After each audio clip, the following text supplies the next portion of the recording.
say everything that I want. We have differences. That's the different thing. So at the time of the Sahabas, if you see the history of the Prophet and of the Sahabas had differences. But when a third party came to take advantage, they say you don't interfere between the other. You know, we will sort it out among ourselves. You don't come and take advantage. So this is what we see in the history. Allah al-Musta'an. طبعا as we all know. Then look at this rabbi. Look at the black face of this rabbi in hatred for Sneeko. Like, look at this agent seething, okay, at Zakir Naik and Sneeko. The guy who, by the way, was drinking Coca-Cola with Sneeko and was saying, yeah, I'm going to drink it, no problem. I don't care about boycott. Mocking the idea of boycotting Israel. Like, this is the rabbi. No, the people who understand the correct manhaj and methodology and the correct aqeedah of Ahl Sunnah wal Jama'ah will know without any effort that Zakir Naik, may Allah guide him, he's not upon the Sunnah. Zakir Naik is a clear Ikhwani, and he follows the manhaj of the Ikhwan al-Muslimin, and he is the one that, you know, So Rabbi Ferris says, Ikhwan al-Muslimin, they're deviant, and they're also Khawarij, they're terrorists, and he celebrates and agrees with imprisoning them and executing them. Okay, Ikhwan. And this is what the UAE does. Like, this is what the UAE and UAE-backed countries, they do. If you're accused of being Ikhwan al-Muslimin, that's a terrorism accusation, and the state is justified in taking you prisoner and executing you. And Rabbi Ferris, as an agent and explicitly on his social media, he supports that. So when he's saying that Zakir Naik is a Ikhwani, like, be clear on what he means by that. It means that Zakir Naik is a terrorist and is a Khariji, and he deserves to be executed. The UAE, if the UAE decides to take him prisoner, for whatever reason he goes through the Gulf, and they take him prisoner, the UAE is justified in executing him because he's spreading the Ikhwani ideology, just terrorism. Okay, let's be clear on that.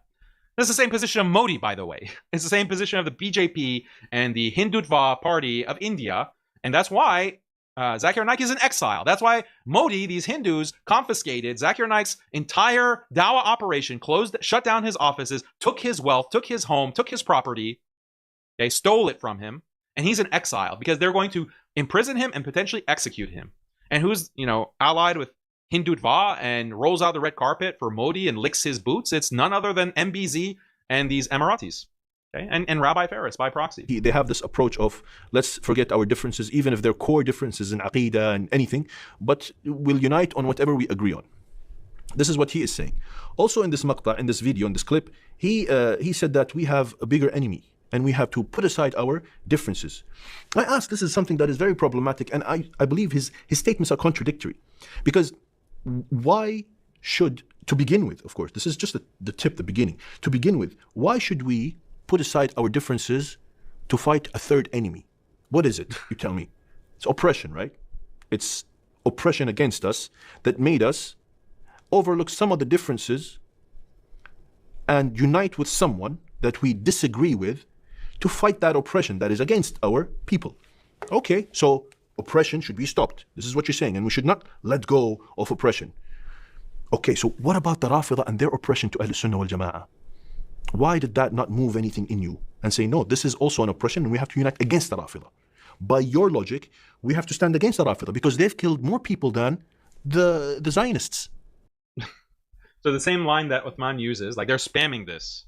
And they think that, and Uncle Retard, by the way, they keep spamming this talking point. Iran has killed more Muslims. Iran has killed 6 billion. Like, where is the evidence for this? And they won't debate it. They won't sit down and have a debate on this. Okay, they won't even have a conversation about it. As you can see, like, Uthman is not willing to have a conversation about that because there's no actual statistics or figures. It's just a made-up claim. Yeah, and I've already gone through the explanation and all the receipts and all the evidence in that stream that I did as a reaction to Uthman. The reaction I did to Adnan Rashid, Uncle Retard, back in last year. So I'm not going to rehash all of that. But this is the kind of lie. Instead of recognizing that who is causing death and destruction, like in Iraq and Syria, it's like proxy wars. It's not just Iran. It's also Iran reacting to the US, to Israel, and these actors, okay, specifically Israel, that is generating the sectarianism, generating the killing of Shia killing Sunnis, or vice versa, Sunnis killing Shia. Yeah, it happens on both sides. It happens on both sides. And there's no way that you can justify that Iran has killed more Muslims than Israel. That's just a blatant lie. It's like an offensive lie, actually. It's absolutely offensive. And especially after everything we've seen happen in Gaza for the past 2.5 years, to say this, like, you're just purely an agent. You're purely an agent, and in the UAE, like living in the UAE, who was funding and facilitating the Israeli attack on Gaza, number one. Number two, the UAE is doing its own killing, backing genocidal groups in Sudan and Yemen. This is the problem here. So we have to understand one thing, and let's agree on one thing. The Rafida are not part of the Ummah to begin with. Mass takfir. The Rafida, the Shia, Iran, they're not part of the Ummah. Okay? They're not part of the Ummah. By the way, that's what he thinks about the Palestinian resistance as well. They're not part of the Ummah. Okay? Palestinian resistance, they're not part of the Ummah. That's also the position because they ally with the Rafida. Okay? They ally with non-Muslims. And according to the Wahhabi principles, you ally with the non-Muslims, like the Mushrikeen. Okay? The Rafida are the Mushrikeen. If you ally with the Mushrikeen, then you're also a kafir. It's one of the nawaqid of Islam. The nawaqid, the nullifiers of Islam. So that's their view. That's the Wahhabi view. That's explicitly Rabbi Ferris' So that view. we can overlook our differences or not. Number two, if you're talking about oppression, the Rafida are the first criminals that we have to stand against because they are the ones who have been oppressing the Ummah. And like I said, in Syria, in Iraq, in Yemen, in many other places, in Lebanon. So what are you talking about? Why is this double standards? Is it because your Ikhwani sect is being put on the line that you just have to defend them? So it's not about the Ummah, it's about your sect. You want to defend your sect. And then they give you that false principle, is that if you are not standing with the Rafida, which is, like I said, and this is false, they are our brothers and part of the Ummah, then by default you are a Zionist. No, wait a minute. This principle, this qaida, that they want to strictly abide you by and restrict you by, is wrong, aslan, to begin with. You cannot restrict me either choose this or that, choose life or death, choose boy or girl, choose left or right. I mean, but that's the practical consequence. The practical consequence of the Muslims not uniting is that Israel is going to be successful in their greater Israel project. So it is a binary. It is a is or. Like, even if you put aside any other consideration, if the Muslims continue to be disunited, fighting each other in this way, sectarian way, then the greater Israel project is going to be successful. Like, that's their game plan. Like, that's their whole, like, that's Israel's entire game plan. Like, do you not get it? Like, that's how they are planning to do this whole operation. That's how they're planning to take over. And that's how they have been taking over so much of the Middle East or West Asia. So it's a binary because of reality, not some kind of principle that we've imposed. No, it doesn't work like that. There's a third option. There's three options. Either I'm with the Zionists, either I'm with the Rafida, either I'm with none. I don't support anyone. Look how he's gaslighting us. He's pretending, this rabbi, that he's not with Israel. Hello? The government, your government, that you're an employee of, like he's literally an employee of the UAE government. They're the ones who are funding all these like videos that he's putting out, well-produced, high-quality, high-production value videos. They're the ones who have normalized with Israel. They're a partner of Israel. They're partnering with the Zionist state. They have diplomatically acknowledged the right of Israel to exist, to have the land, that territory that they're occupying, that they have built on the graves of the Palestinians. The UAE has rubber stamped that, approved that. You are the employee of a Zionist government, and you have defended this. You have defended. We can make an alliance with anyone we want.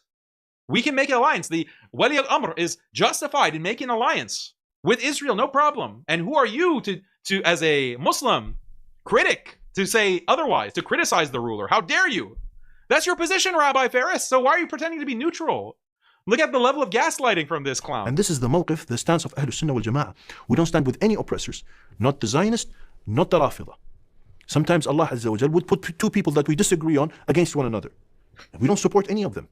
You do support them. What are you talking about? So that fear-mongering, like, even if you had a neutral position, that would be wrong. But you don't even have a neutral position. You have a pro-Zionist position. is satanic and wicked what you guys are doing. This Ikhwanis are doing this over and over again. Anybody who criticizes the Rafida, guys, the Rafida are doing shirk. They killed so-and-so people. They're slandering us. They want to take over our land. You're a Zionist. What?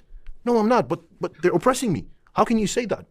It's a satanic agenda, okay? If you're Ikhwani. Zakir Naik is spreading a satanic agenda. I'm all obviously spreading a satanic agenda. So Zakir Naik should fear Allah. And to be honest, as a word of advice to Sneak also, you're going around, this is the result of you hanging around with too many Ikhwanis, too many people who are not upon the correct manhaj, and you're trying to collect these statements and all that just to fulfill your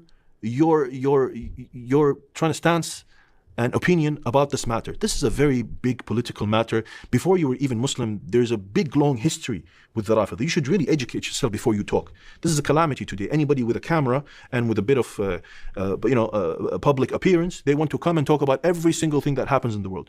No, brother, you have to, Yeah, let the CrossFit trainers talk about every matter in the world, and it's haram to boycott Starbucks, and it's haram to boycott Israel. Let the CrossFit trainers like Rabbi Ferris discuss these matters.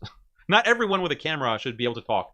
And by the way, stop spending time with the Ikhwanis, these terrorists, these with a satanic agenda. You know, hang out with our approved scholars. You know, the approved, the rubber stamped, approved, certified UAE scholars.